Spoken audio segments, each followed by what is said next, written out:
Hi friends, welcome to Samria channel. இன்னைக்கு video Ecovax T-Boat Y1 Pro பத்தி தான். Ecovax T-Boat Y1 Pro வந்து நான் வாங்கி கிட்டத்தட்ட 1 month ஆயிடுச்சு. இதோட பெர்ஃபார்மன்ஸ் வீடியோ, இதோட அட்வான்டேஜ் டிஸ்அட்வான்டேஜ் இதை பற்றிலாம் நிறையா போட்டுட்டேன், வீடியோஸ் போட்டுட்டேன். N10 அண்ட் Y1 Proவோட டிஃப்ரென்ஸ் பற்றியும் வீடியோஸ் போட்டிருக்கேன். இப்போ நம்ம என்ன இந்த வீடியோவில் பார்க்க போகிறோம்னா, Y1 Pro வந்து கிட்டத்தட்ட ஒரு 1 month யூஸ் பண்ணிட்டு இருக்கோம். Y1 Proவால் ஒரு சில விஷயங்கள் வந்து பண்ண முடியல. அது என்னென்ன விஷயங்கள் அப்படின்றத பத்தி தான் நான் இந்த வீடியோல டீடைலா சொல்ல போறேன். வாங்க வீடியோக்குள்ள போகலாம்.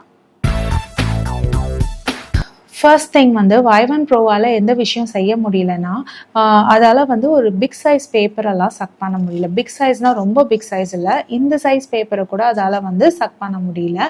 அதுவும் முக்கியமாக கிட்டத்தட்ட கார்ட்போர்டு இல்லை வந்து அட்டை பெட்டி அந்த மாதிரி இருந்ததுன்னா அதை கட் பண்ணி போட்டிருந்தாங்க பசங்க அப்படின்னா, இந்த மாதிரி ஒரு சின்னான ஒரு அட்டையை கூட வந்து அதால் சக் பண்ணிட்டு போக முடியல. இந்த மாதிரி போட்டோம்னா நம்ம என்ன ஆகுது, அந்த ரோலர் ப்ரஷ்ல போய் மாட்டிக்கிட்டு அப்படியே சவுண்டோட வந்து ரோபோ வந்து இழுத்துக்கிட்டே போதே தவிர இதை வந்து சக் பண்ணி வச்சுக்க மாட்டேங்குது. சரி, இது ரொம்ப பெரிய சைஸ் கார்ட்போர்டா இருக்குது அப்படின்னு சொல்லிட்டு நான் என்ன பண்ணேன், இந்த பேப்பரை வந்து ஸ்மால் பீசஸா பிச்சு போட்டேன், அப்போவாது எடுக்குதான்ட்டு. அப்போ கூட வந்துட்டு இந்த சைஸ் பேப்பரை கூட வந்து அதால எடுக்க முடியல. இதே வந்து நான் இன்னும் சின்னதாக்கி இல்லை சுருட்டி கசக்கி போட்டேன்னா மேபி சம் பீசஸ் வந்து அது வந்து சக் பண்ணிட்டு போதே தவிர அதால் கம்ப்ளீட்டாக எடுத்துகிட்டு போக முடியுதானா இல்லை. ஸோ இந்த ஒரு பிரச்சனை வந்து கண்டிப்பாக Y1 Pro ரோபோவில் இருக்குது. ஏன்னா அதோட சக்ஷன் மாடலே அந்த மாதிரி இருக்குது. அதால் வந்து பெரிய பெரிய பீசஸ் எல்லாம் வந்து, ஏன்னா அந்த ரோலர் ப்ரஷ் இருக்குது, அந்த ரோலர் ப்ரஷ்ல வழியாக அது சிக்கிக்கிட்டு அதால் வந்து சக் பண்ணிட்டு போக முடியல. ஸோ இந்த ப்ராப்ளம் கண்டிப்பாக வந்து Y1 Proவில் இருக்குது. பெரிய சைஸ் பேப்பர்ஸை வந்து அதால் சக் பண்ணிட்டு போக முடியல. ஸோ உங்கள் பசங்க வந்து கிராஃப்ட் ஒர்க்லாம் பண்ணிட்டு போகிறாங்கன்னா நீட்டாக ஒரு பீஸ் விடாமல் நீங்கள் எடுத்து பெருக்கி தூக்கி போட்டுட்டு போனீங்கன்னா தான் வந்துட்டு உங்களுக்கு வந்து இந்த வீடு வந்து நீட்டாக இருக்கும். இது ஒரு ப்ராப்ளம் இருக்குது. செகண்ட் வந்து நான் வந்து இந்த Y1 Pro வாங்கினதுக்கு முக்கியமான ரீசன் வந்து, என்னோட வீட்டில் வந்து நிறையா ஹேரி கார்பெட்ஸ் இருக்குது. ஹேரி கார்பெட்ஸ்னால் அந்த ஃபெதர் டைப்பில் வந்து த்ரெட்டாக இருக்கும் இல்லையா, அந்த மாதிரி கார்பெட் வந்து என் வீட்டில் இருக்குது. ஸோ இதெல்லாம் வந்து எனக்கு க்ளீன் பண்ணுறது கஷ்டமாக இருக்குது. ஸோ இந்த ரோபோவை ஏற்றி விட்டுட்டோன்னா அது ஈஸியாக க்ளீன் பண்ணிட்டு வந்துடும் அப்படின்ற எண்ணத்தில் தான் நான் வந்து வாங்கினேன். அதுக்காக தான் வந்து Y1 Proவே வாங்கினேன். ஏன்னா சக்ஷன் மோட் வந்து அதில் ஜாஸ்தி இருக்குது. கார்பெட்ஸ்லாம் வந்து அது க்ளீன் பண்ண வந்து ரொம்ப யூஸ்ஃபுல்லாக இருக்கும் அப்படின்ற எண்ணத்துல தான் நாங்கள் Y1 Proவே வாங்கினோம். ஆனால் இப்போ என்ன நடக்குதுன்னா, கார்பெட்டில் விடும் போது அந்த ரோலர் ப்ரஷ் வந்து டேங்கிள் ஆகிடுது. Sorry, not the roller brush, the main brush வந்து டேங்கிள் ஆகிடுது. அந்த கார்பெட்டில் இருக்கிற த்ரெட்டும் இந்த ப்ரஷ்ஷும் வந்து ரெண்டும் சிக்கிக்கிட்டு அங்கேயே நின்றுட்டு ரிமூவ் த டேங்கிள் அப்படின்னு சொல்லிக்கிட்டே இருக்குது.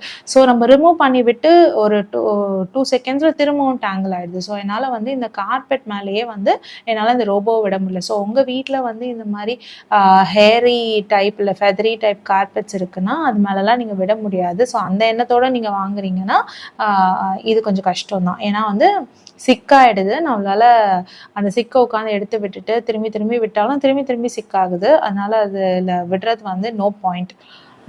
அந்த ரோபோவால வந்து அந்த மாதிரி இருக்க கார்பெட்டை கிளீன் பண்ண முடியல.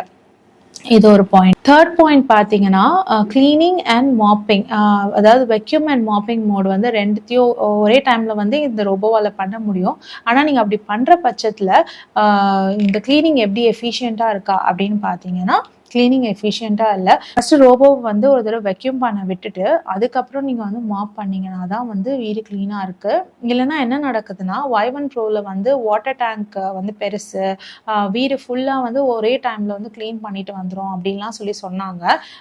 ஸோ அந்த ஒரு ரீசனுக்காகவும் நான் வந்துட்டு Y1 Pro வாங்கினேன். ஏன்னா வந்து எனக்கு கொஞ்சம் பிக் சைஸ் ஹவுஸ், அதனால வந்து கிளீனிங்க்கு வந்து சும்மா நம்ம வாட்டர் ஃபில் பண்ணி நிறுத்தி போட முடியாது. ஸோ ஒன் டைமில் வந்து ஃபில் பண்ணிட்டோன்னா வீடு ஃபுல்லாக முடிச்சு கொடுத்துருவோன்ற எண்ணத்தில் தான் வந்து நான் இது வாங்கினது.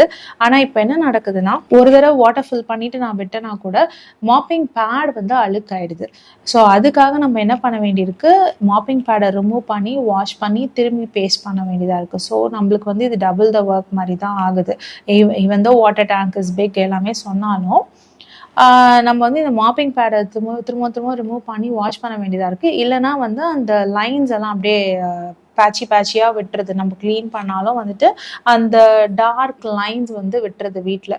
அது வந்து அவ்வளோ க்ளீனாக இல்லை. அந்த மாப் போயிட்டு வந்த தடம் வந்து தெரியுது, அப்படியே அந்த ரோபோ வந்து போயிட்டு வந்த தடம் வந்து அப்படியே தரையில் தெரியுது. ஸோ இந்த ஒரு ப்ராப்ளம் இருக்கு. அடுத்த பாயிண்ட் வந்து Y1 Pro ரோபோவால வந்து கிளீனாக மாப் பண்ண முடியுதா? நிறைய பேர் வந்து இதோட மாப்பிங் எஃபிஷியன்சி பற்றி கேட்டுகிட்டே இருக்கீங்க. மாப்பிங் எஃபிஷியன்சி வந்து அவ்வளோ நல்லா இருக்குன்னு சொல்ல முடியாது. ஏன்னா வந்து இதை அழுத்தம் கொடுத்து தேய்க்கிறது இல்லை.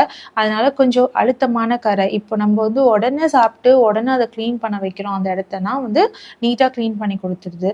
இல்லை நம்ம வந்து ஏதோ ஒரு காஃபி குடிச்சிட்டு ஒரு ட்ராப் கீழே சிந்திருச்சு, இல்லைனா வந்து பசங்க வந்து பால் குடிக்கும் போது ஏதோ ஒன்று சிந்திருச்சு, இல்லை ஏதோ ஒன்று சாப்பிட்டுட்டு சிந்திட்டு போயிடுறாங்க பசங்க, அப்படின்ற பட்சத்தில் நம்ம அந்த கரையை சம்டைம்ஸ் வந்து கவனிக்காமல் விட்டுருவோம். அந்த மாதிரி கரைகளை வந்து அதால் ஈஸியாக எடுக்க முடியல. அப்படியே அது வந்து பாஸ் பண்ணிட்டு போயிடுது. அதாவது கொஞ்சம் அடர்த்தியான திக்கான கரைகளை வந்து அதால் எடுக்க முடியல.